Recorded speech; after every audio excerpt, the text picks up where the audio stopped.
Hi friends, welcome to our channel tough vlogs. இன்றைக்கி நம்ம சேனலில் எல்லாருக்கும் ரொம்பவே பிடிச்ச சுண்டக்காய் வத்த குழம்பு எப்படி செய்கிறதுன்னு பார்க்கலாமா? ஃபஸ்ட் டைம் என்னோடய சேனல் பார்க்குறீங்கன்னா மறக்காமல் லைக் அண்ட் சப்ஸ்கிரைப் பண்ணிக்கோங்க. 3 டீஸ்பூன் ஆயில் ஆட் பண்ணிக்கோங்க. ஆயில் நல்லா சூடானதும் 1 டீஸ்பூன் வெந்தயம் ஆட் பண்ணிக்கோங்க. அது கூடவே 1 டீஸ்பூன் கடுகு ஆட் பண்ணிக்கோங்க. 2 வரமிளகாய் ஆட் பண்ணிக்கோங்க. இது கூடவே 1 டீஸ்பூன் ஜீரகம் ஆட் பண்ணிக்கோங்க. இது பொரிஞ்சு வந்ததும் ஒரு கைப்பிடி அளவு பூண்டை ஆட் பண்ணிக்கோங்க. இது கூடவே ஒரு கைப்பிடி அளவு கருவேப்பிலை ஆட் பண்ணிக்கோங்க.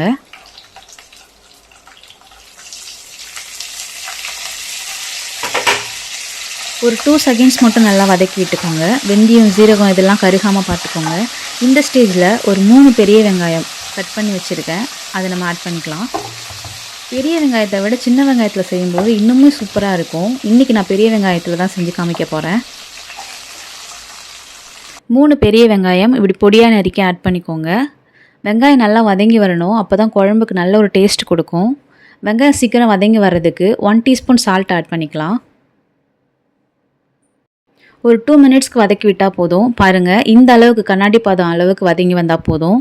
இந்த ஸ்டேஜில் 3 தக்காளி அரைச்சி ஆட் பண்ணிக்கோங்க. ஒரு 3 மினிட்ஸுக்கு தக்காளியோட பச்சை ஸ்மெல் போகிற அளவுக்கு வதக்கி விட்டுக்கோங்க. இந்த ஸ்டேஜில் 1 டீஸ்பூன் மஞ்சள்தூள், 2 டீஸ்பூன் சில்லி பவுடர், 3 டீஸ்பூன் மல்லித்தூள், இது எல்லாமே மெஷர்மெண்ட் கரெக்டாக போடுங்க, அப்போ தான் காரம் உங்களுக்கு கரெக்டாக இருக்கும். இன்றைக்கி நான் தனி மிளகாய்த்தூள் காஷ்மீர் தனி மிளகாய்த்தூள் எடுத்திருக்கேன். ரொம்ப காரம் இல்லாமல் கரெக்டாக இருக்கும். உங்களுக்கு எந்த அளவுக்கு திக்னஸ் வேணுமோ அந்த அளவுக்கு நீங்கள் மல்லித்தூள் ஆட் பண்ணிக்கலாம். நல்லா வதக்கி விட்டுக்கோங்க. ஒரு 2 மினிட்ஸ் வதங்கி வந்தால் போதும். அந்த மசாலாவோட பச்சை ஸ்மெல் எல்லாம் போனதுக்கப்புறம் புளி கரைசல் நம்ம ஆட் பண்ணிக்கலாம். ஒரு லெமன் சைஸ் புளி எடுத்து ஊற வச்சு அதை வடிகட்டி இதில் ஆட் பண்ணியிருக்கேன். 2 கப் வாட்டர் ஆட் பண்ணிக்கோங்க. இது கூடவே வாட்டர் ஆட் பண்ணதுக்கப்புறம் கிளறி விட்டுட்டு ஒரு 10 மினிட்ஸ் க்ளோஸ் பண்ணி லோ ஃப்ளேமில் வச்சுருங்க. ஏன் லோ ஃப்ளேமில் வைக்க சொல்கிறேன்னா, ஹை ஃப்ளேமில் நம்ம வச்சு குக் பண்ணோம்னா குழம்பு சீக்கிரமே சுண்டி நமக்கு ரெடி ஆகிடும்.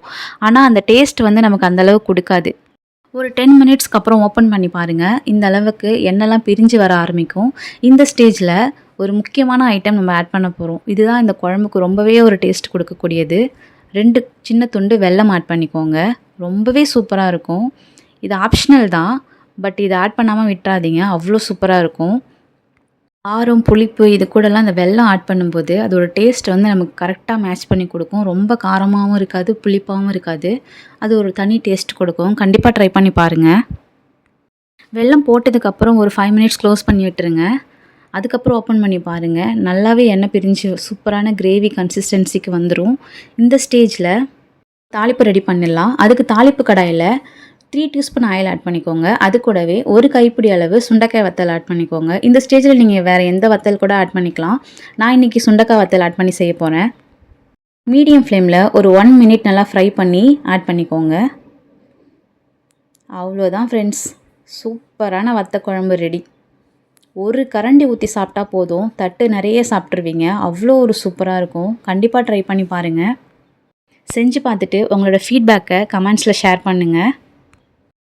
வத்த குழம்பு, காரக்குழம்பு, இந்த மாதிரி புளி ஐட்டம் அதிகமாக சேர்க்குற எந்த குழம்புமே உடனே சாப்பிடாம ஒரு 10 மினிட்ஸ் க்ளோஸ் பண்ணி வச்சுருங்க.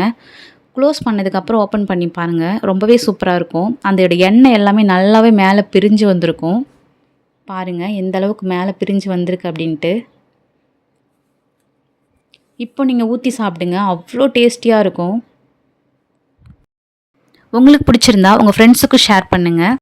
மறக்காமல் லைக் அண்ட் சப்ஸ்கிரைப் பண்ணுங்கள். என்னோட சேனலில் கிராமத்து சுவையில் கருவாட்டு குழம்பு ரெசிபி போட்டிருக்கேன். நல்ல ரெஸ்பான்ஸ் கிடச்சிருந்துச்சு. பார்க்காதவங்க கண்டிப்பாக பார்த்து செஞ்சு பாருங்கள். நெக்ஸ்ட் வீடியோவில் மீட் பண்ணலாம். பாய். தேங்க்ஸ் ஃபார் வாட்சிங்.